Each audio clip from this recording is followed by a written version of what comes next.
I think the things I said to you have been borne out. First of all, as a regime change operation, we have failed. I mean, the whole purpose of this was regime change, and instead, what we've done is empower the Iranian regime more than one could ever have imagined. If the goal of killing Ali Khamenei was to get Iranians in the street, we succeeded. Millions of Iranians are in the street today mourning his loss. There has never been more support in Iran for the Iranian government. And the more we bomb Iran, the stronger that support gets. I want to remind people about the impact of the strategic bombing campaign against Germany during the Second World War. It didn't break the will of the Germans. It actually made the Germans more resistant and more resilient and more effective in their production. Actually, the production of German fighters increased under bombing because they came up with new and better ways to do this. The same is true with the Iranians. The Iranians have been preparing for this conflict for over 20 years, since 2005, when Dick Cheney first threatened them with an existential war. And the preparations are played out. Iran, there is no escalatory ladder here. They've gone straight for the jugular. They are destroying the American military infrastructure in the Middle East. They are destroying the American diplomatic infrastructure in the Middle East. They are punishing Israel in ways that Israel could not imagine. They're punishing Gulf Arab nations. They have shut down the Strait of Hormuz.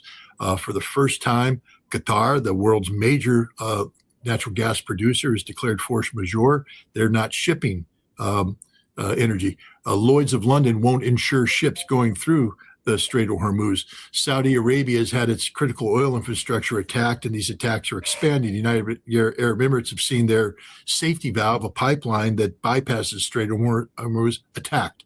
Iran has made it clear that not one barrel of energy will transit out of the Persian Gulf, which means this is the end of the global economy if this continues. And so this is victory for Iran. Iran is winning this war. Let there be no doubt about that. The buildings that are being bombed by the United States and Israel are empty buildings. As I said, Iran has been preparing for this conflict. And if you think for a second that Iran has left critical manufacturing capacity inside a building to be bombed by the United States and Israel, then you don't understand the fact of what I just said. Iran has been preparing for this conflict for 20 years. The material inside these buildings have been moved out and hidden in places where we don't know where they are and we can't reach. So we're blowing up empty buildings. But as I was told by an Iraqi general the last time we got involved in one of these lengthy Middle East conflicts, he said, "Mr. Scott, you Americans are really good at blowing up buildings." And he said, "And we Iraqis are really good at pouring concrete. But the difference is that when you blow up a building, it's empty. And when our concrete cures, we put the material back in and we're right back to where we started. You have accomplished nothing." And I'm here to tell you right now, this campaign is just making things worse. I will say this. We did bomb a site today that is going to have strategic, as perhaps even greater strategic consequence than killing Ali Khamenei. Today, the 88-member Assembly of Experts met in Qom. The Assembly of Experts is a democratically elected body of theologians and people whose job it is to monitor the work of the Supreme Leader, and when the Supreme Leader is no longer there, to replace him. And they were voting on a new Supreme Leader today when either Israel, the United States, or both bombed the building. We don't know the fate of this assembly, but I can tell you this. If you want to encourage Iran to produce a nuclear weapon, bomb the Assembly of Experts as they pick the next Supreme Leader. Iran has openly said that they retained 450 kilograms of 60% enriched uranium. We don't know where it is. Iran has probably also sequestered at least one, perhaps more, 164 centrifuge cascades, which they can use to turn that 60% into 92, 94%. And we know that Iran has claimed that they had everything necessary to build a warhead capable of delivering a nuclear weapon on one of their missiles, minus the fissile core. If we want to have a nuclear war with Iran, we're pretty much guaranteeing that outcome, because we killed the one man who said no to a nuclear weapon, Ali Khamenei. He's the one who issued 2 fatwas that said Iran will not pursue these under any circumstance. He's now dead. Theologian who sits on the 3-person council that replaced him is a man who was openly articulated in favor of a nuclear weapon. Now, he could have been held back, restrained by the Assembly of Experts, who could have elected a new Supreme Leader who shared the thinking of Ali Khamenei, but they've been killed. So I can pretty much guarantee you that when they reassemble the assembly of experts, they will not be inclined to continue a passive stance in regard to nuclear war. The leading theologians had advised Khamenei that under existential conditions, the fatwas could be reversed, that it wasn't against Islamic jurisprudence to build a nuclear weapon if that nuclear weapon could be used to deter forces which are seeking to destroy the Islamic Republic. Those forces are at play today, played out by the bombing of the assembly experts. What is the status of American and Israeli, which means they came from America or we paid for it, interceptor missiles? Are they running low? Yes, I mean, we know they are running low. And this is why on day 3, Donald Trump, actually on day 2, Donald Trump is changing the war plan. This is why he had to meet with his war planners who said, we're done. We've shot our load. We're facing imminent disaster. We don't have any more weapons. And then he was advised by Pete Hegseth, oh no, we have some more.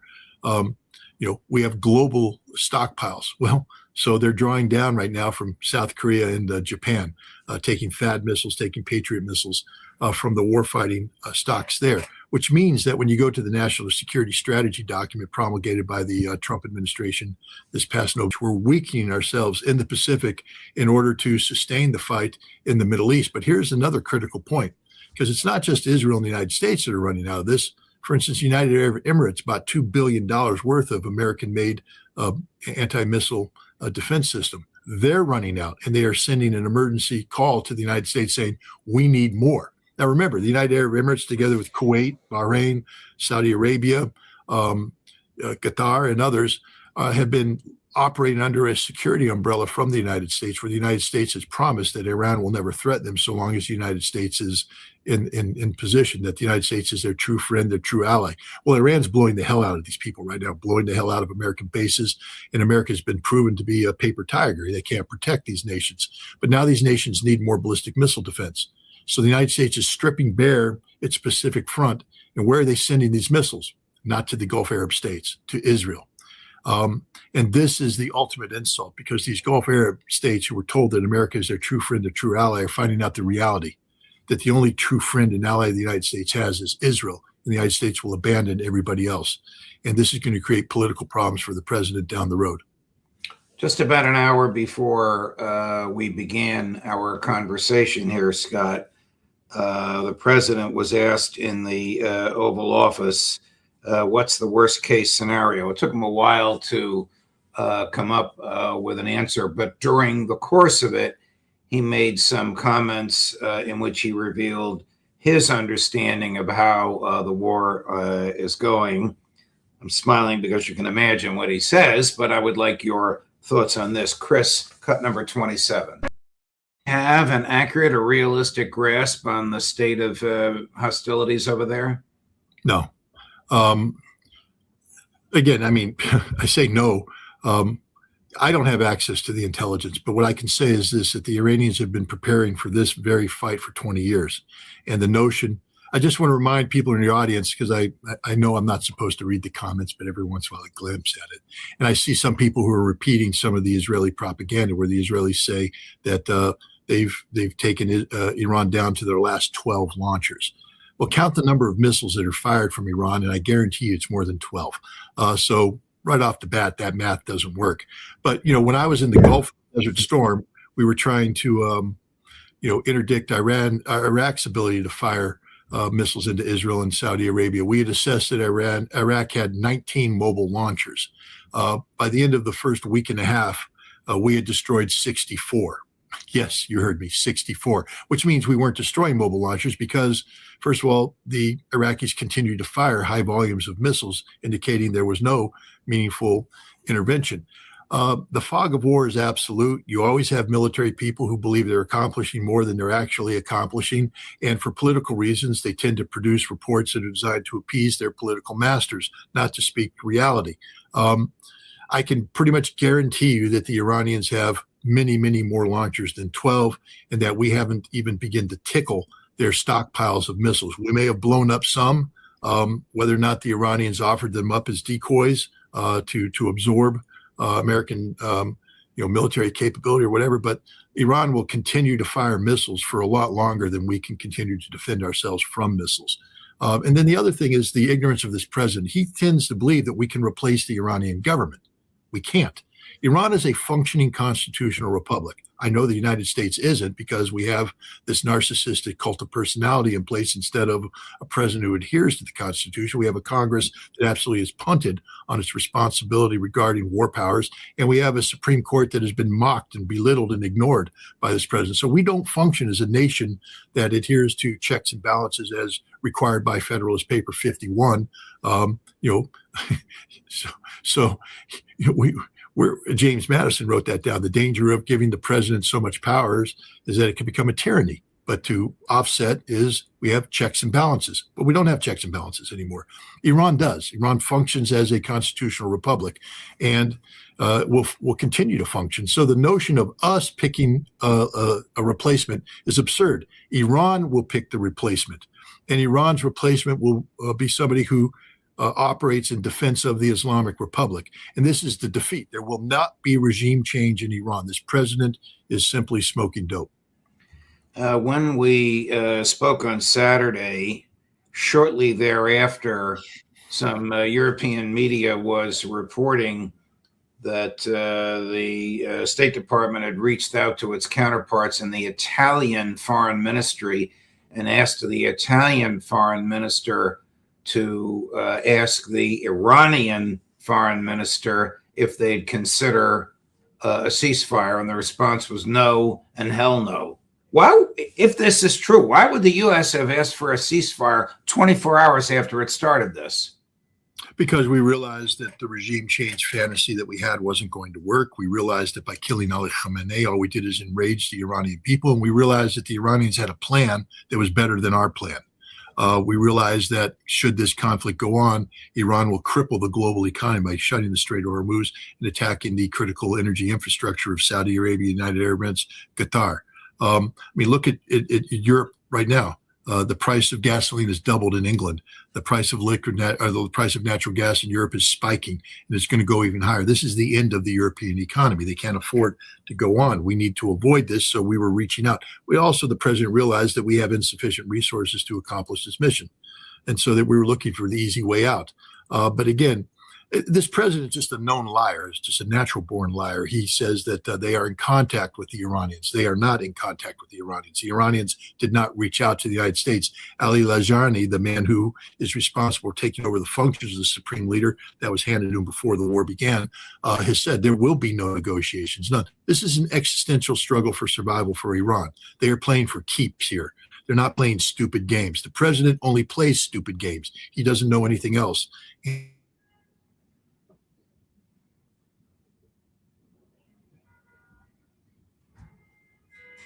We go nuclear? Does Iran go nuclear? Does the world end?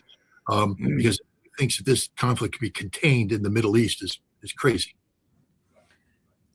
The Congress is supine, we know that, but every once in a while, one of them says something which is excellent. This is a Democrat. This is Congressman Jason Crow. If the name rings a bell, he's retired intelligence or military, I'm not sure which. He's one of the 6 who reminded members of the military they have a duty to disobey illegal orders.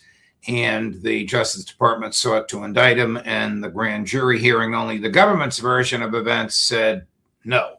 Here is Congressman Crow with what I think is an excellent analysis of what the Trump administration says are its goals and its reasons for this war. Chris, number 28.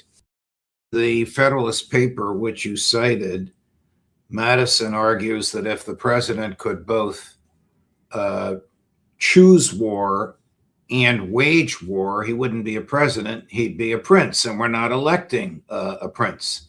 Madison also argued that Congress must initiate war, not ratify a war the president has initiated. These are not semantic differences. these separations of power were written to preserve human freedom so that too much power is not accumulated in one branch, in this case, the presidency. Right. I think Madison also wrote Federalist 10, which talks about factionalism and the danger of factionalism. And of course, that's what we have right now in the United States. We don't have political parties anymore. We have factions. And as a result, we have it's impossible now to get bipartisan agreement on anything. You're either MAGA or you're not. Factionalism. And that's the death of the Republic as well. Madison was a very wise man.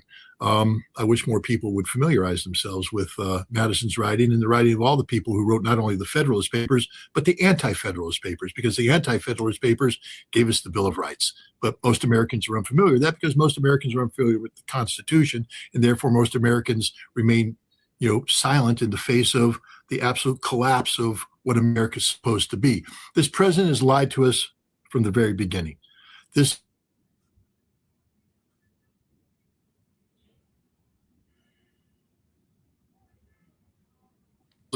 were going to attack, and therefore we knew that if Israel attacked, Iran would respond by attacking us, so we had to preempt the Iranian response to the Israeli attack. But he lied, because the decision for this war was made when Benjamin Netanyahu came to the United States. You might recall that we were talking about a potential divide between Israel and the United States, and I said there is no divide, that the United States and Israel have one mind. The president has agreed to execute this attack against Iran, and that the date was set, because I've talked about the flow of logistics. It creates its own momentum that cannot be ignored. So they pointed on the map and they said, this is the day we're going to bomb. And then the president, right after Netanyahu left, immediately initiated diplomatic outreach. And the purpose of Witkoff and Kushner was to create a diplomatic front that could buy time until the day of the bombing began. And once again, we've committed an act of perfidy, hiding behind a white flag of diplomacy in order to shield a surprise attack, a stab in the back. This is a regime change operation that's promulgated on lies, the lies of an Iranian nuclear threat. We know Tulsi Gabbard said there is no Iranian nuclear threat. One of the reasons why she articulated that was because she knew the stance taken by Ali Khamenei in his two fatwas.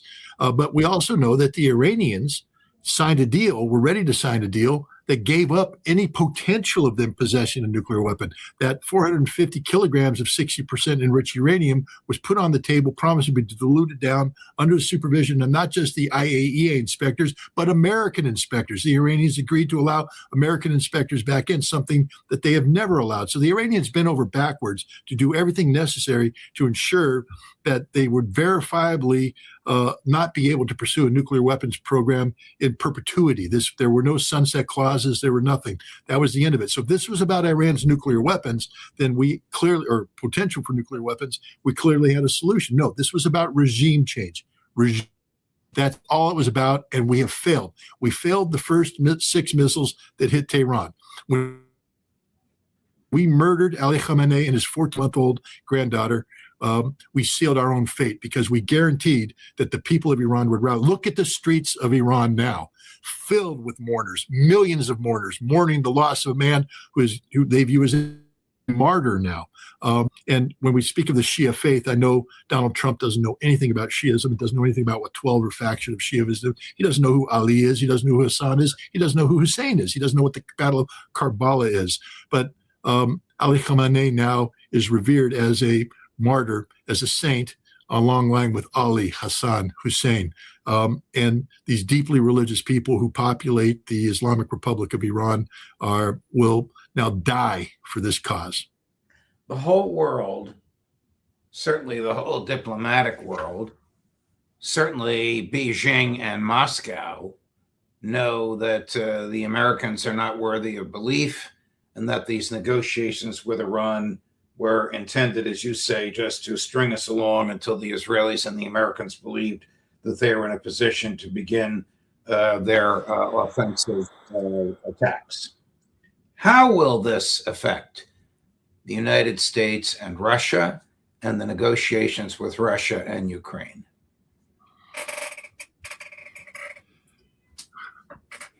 You have to be guarded in what I say here, because, but I've had conversations with people in Russia who are in a position to know things. Okay. And the feeling right now is that Donald Trump is insane, and that he just can't be trusted at all. The Kirill Dmitriev, Steve Witkoff, broship, friendship, whatever you want to call it, is not just stymied but dead, because Witkoff can't be trusted. He's been exposed as a liar.